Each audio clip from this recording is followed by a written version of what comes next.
आङो मावलांगोन खारन बिटिसिआव बुंनांगौ गोबां दङ इउपिपिएल जानानै इउपिपिएलनि थांखि बिथांखिफोरखौ आङो मिथिखागौ जों समान समान आन्दलन खालामनाय समान समान बे आबहावा आरो बाताबरणजों जों देरनाय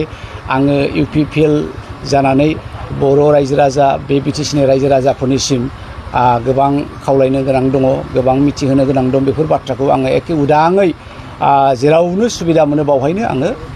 केम्पेनफ्राव थाफानानै एबारनि बिसायख'थिखौ मोजाङै मोजां केम्पेन खालामनानै आरो देरहाहोनाय हाबाफारियाव आंबो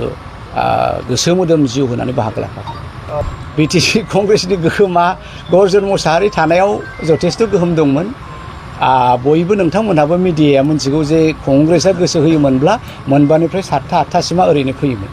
दा दिनै देरहानायनि मोनसेबो समस्थियाव बिथांमोना केन्डिडेट होआखै कंग्रेसआ दादों बिटिसिआव गर्जनानो दादों बिटिसिआव कंग्रेसखौ दा गर्जनानो बबेहाय सोर केन्डिडेटखौ होनांगौ बेहाय जेबो आखाइ गैयाब्ला दा देरहागोना बोरै दा आङो नुदों दिनै कंग्रेसआ बिटिसिआव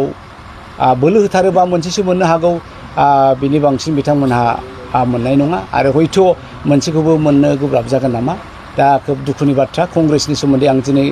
गाज्रि बायदि बुंनो लुबैयाखै जे बिथांमोननि नाजानाया बिथांमोननि दिनैनि बे बिटिसिनि बिसायख'थिखौ लानायनि हाबाफारिया स्ट्रेटेजिया मिस्टेक जादों